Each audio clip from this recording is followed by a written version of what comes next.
என் அருமை உலகத்தமிழ் மக்களே, தாய்மார்களே, பெரியோர்களே, சிறார்களே, என் அருமை சீடர்களே, யோக நண்பர்களே, யோக விரும்பிகளே, உங்கள் அனைவருக்கும் என் இனிய காலை வணக்கம். கலைஞர் தொலைக்காட்சி நிகழ்ச்சியில் நலமுடன் வாழ என்னும் பிரிவில் யோகாசனத்திற்கு அதிக முக்கியத்துவம் தரப்பட்டிருப்பதை நீங்கள் அறிவீர்கள். ஏன் முக்கியத்துவம் தரப்பட்டிருப்பது என்பதை பற்றியெல்லாம் நான் நிறைய உங்களுக்கு சொல்லி ஆகிவிட்டது. இன்றைக்கெல்லாம் மக்கள் பார்ப்பீர்களானால் இன்றைக்கு காது சம்பந்தப்பட்ட பிரச்சனைகள், கர்ப்பப்பை சம்பந்தப்பட்ட பிரச்சனைகள் நிறைய இருக்கிறது. கர்ப்பப்பையில் தான் எத்தனை வியாதிகள் பெண்கள் கஷ்டப்படுகிறார்கள் என்பதை பார்க்க வேண்டும். ஆகவே இந்த குழந்தைகள் இப்பொழுது செய்யக்கூடிய ஆசனங்கள் கர்ப்பப்பை சம்பந்தப்பட்ட பிரச்சனையிலிருந்தும், காது மூக்கு தொண்டை இதுக்கெல்லாம் தனியாக டாக்டர் இருக்கார்கள். காது மூக்கு தொண்டைக்கென்று இஎன்டி டாக்டர்கள் இருக்கிறார்கள். அதை காது மூக்கு தொண்டையிலே வரக்கூடிய பிரச்சனைகள், கர்ப்பப்பையில் வரக்கூடிய பிரச்சனைகள், கழுத்து தைராய்டு சம்பந்தப்பட்ட பிரச்சனைகள், இப்படி பல்லாயிரக்கணக்கான நோய்களை நீக்கக்கூடிய ஒரே ஆசனம் கர்ணபீட ஆசனம். அதை சிவலிங்க ஆசனம் கொண்டு சொல்கிறார்கள். கர்ணபீடம் என்றால் காது. காதில் தான் நிறைய பிரச்சனைகள், காது மூக்கில் பிரச்சனைகள். ஆகவே இவைகளெல்லாம் நீக்கக்கூடியது இந்த கர்ணபீட ஆசனம். என் அருமை மாணவர்களே, நீங்கள் இந்த பத்மாசனத்தை கலையுங்கள்.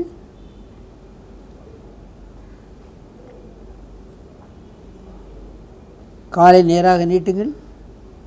கொஞ்சம் முன்ன போங்க, சும்மா முன்ன போங்க, இன்னும் கொஞ்சம் போங்க. அப்படியே படுங்க. ஹலாசனத்துக்கு வந்து கர்ணபீட ஆசனம் வரணும். போடே.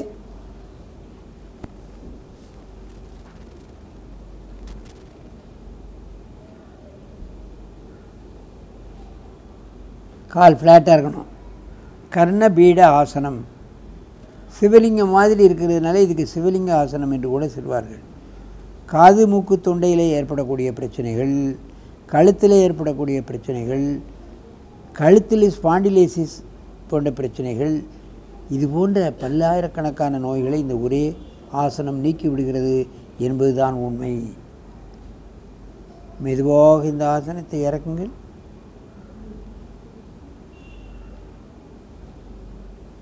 காலை நீட்டுங்க. நல்ல மூச்சு வாங்கி கொள்ளுங்கள். இங்கே தலையை வச்சு அங்கே கால் நீட்டுங்க. இங்கே வாங்க, இந்த பக்கம் அந்த பக்கம் தலையை வச்சு இங்கே கால் நீட்டு. இப்போ நீங்கள் இந்த ஆசனம் போடும் பொழுது கையை வச்சு இப்படி இறுக்கி பிடிச்சிக்கணும் காலை.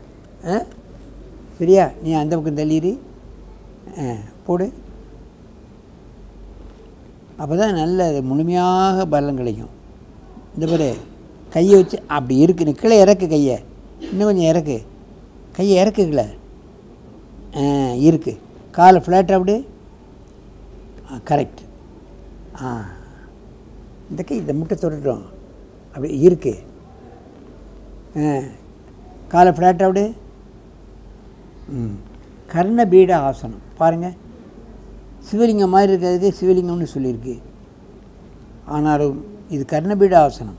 காது மூக்கு தொண்டை இல்லை ஏற்படக்கூடிய பிரச்சனைகள், கழுத்தில் ஏற்படக்கூடிய பிரச்சனைகள், தைராய்டு சம்பந்தப்பட்ட பிரச்சனைகள், முதுகு வலி, இடுப்பு வலி, பந்துக்கிண்ண முட்டு வலி, எத்தனை நோய்களை குணப்படுத்தக்கூடிய அற்புதமான ஆசனம் பாருங்கள். நமது யோகிகள் தான் எத்தனை ஆசனங்களை கண்டுபிடித்திருக்கிறார்கள். பார்க்கவே ஆச்சரியப்படுகிறார்கள் வெளிநாட்டவர்கள். இத்தனை ஆசனங்களா? 84 லட்சம் ஆசனங்களா? அவர்களெல்லாம் ஒவ்வொரு ஆசனங்களையும் சயின்டிஃபிக்காக அவர்கள் ஆராய்ச்சி செய்து கொண்டிருக்கிறார்கள். மெதுவாக இந்த ஆசனத்தை கலையுங்கள். காலை நீட்டுங்கள். நீண்ட மூச்சு வாங்கிக் கொள்ளுங்கள்.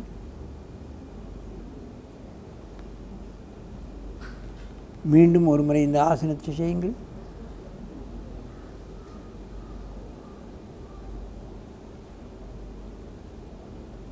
முட்டு தரைக்கு வரட்டும், காதுக்கு வரட்டும். காலை ஃப்ளாட்டாக விடு. கையை இருக்கு, நல்ல இருக்கு. கரெக்ட். இந்த ஆசனம் ஒன்றே நான் சொல்லக்கூடிய வியாதிகள் அத்தனையும் முழுமையாக நீக்கக்கூடியது. 15 நாளில் முழுமையான பலன் பெறக்கூடிய அற்புதமான ஆசனங்கள். ஏன்டி டாக்டர் தனியாக இருக்கார். காது மூக்கு தொண்டை கண்ணுக்கு தனியாக இருக்கார், மூளைக்கு தனியாக இருக்கார், கர்ப்பப்பைக்கு தனியாக. இவைகளெல்லாம் அத்தனை பேர்களுக்கும் நாம் செல்ல வேண்டிய கவலை இல்லை. இந்த ஒரே ஆசனம் இந்த அத்தனை உறுப்புகளிலும் ஏற்படக்கூடிய பல்வேறுபட்ட நோய்களை நீக்கக்கூடிய அற்புதமான ஆசனம் என்பதை நீங்கள் தெரிந்து கொள்ள வேண்டும். மெதுவாக இறக்குங்க.